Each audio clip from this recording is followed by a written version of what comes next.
أخذ الألواح وفي نسختها هدى ورحمة للذين هم لربهم يرهبون. أعوذ بالله من الشيطان الرجيم. بسم الله الرحمن الرحيم. ولما سكت عن موسى الغضب أخذ الألواح وفي نسختها هدى ورحمة للذين هم لربهم يرهبون.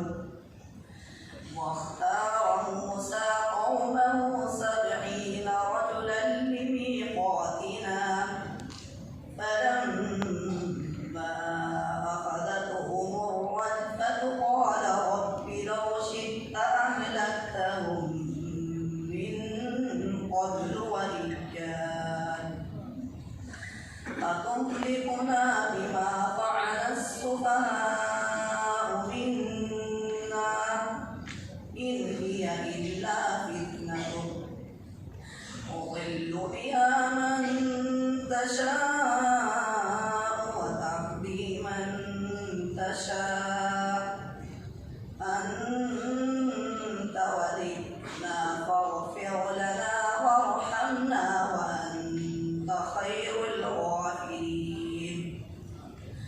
واكتب لنا في هذه الدنيا حسنة وفي الآخرة إنا هدنا إليك قال عذابي أصيب به من أشاء ورحمتي وسعت كل شيء فسأكتبها للذين يتقون ويؤتون الزكاة والذين هم بآياتنا يؤمنون. أعوذ بالله من الشيطان الرجيم. قل الله أعلم بما لبثوا له غيب السماوات والأرض. أعوذ بالله من الشيطان الرجيم.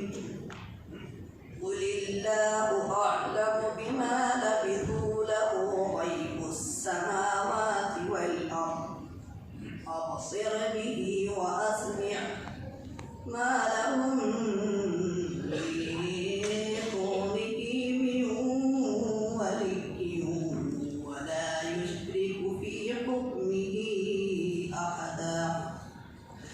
واتل ما أوحي إليك من كتاب ربك لا مبدل لكلماته ولن تجد من دونه ملتحدا.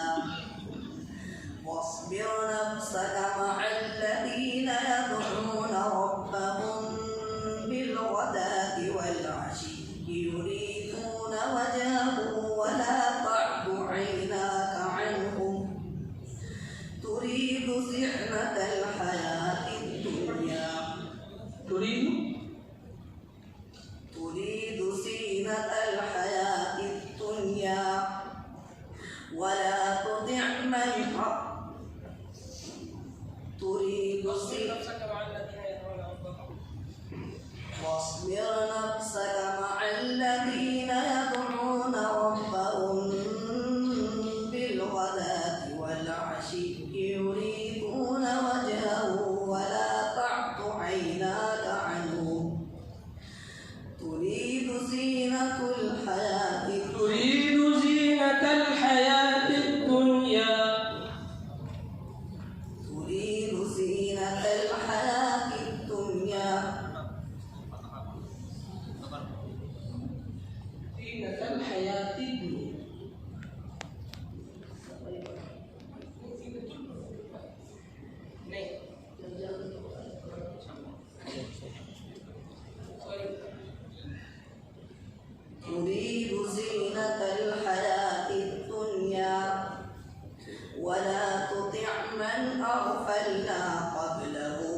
أعوذ بالله من الشيطان الرجيم فاصبر إن وعد الله حق فإما نرينك بعض الذي نعدهم أو نتوفينك أعوذ بالله من الشيطان الرجيم فاصبر إن وعد الله حق فإما نرينك بعض الذي نعدهم أو نتوفينك فإلينا يرجعون ولقد أرسلنا رسلا من قبلك منهم من قصصنا عليك ومنهم من لم نقصص عليك وما كان لرسول أن يأتي بآية إلا بإذن الله فإذا جاء أمر الله قضي بالحق وخسر هنالك المبطلون الله الذي جعل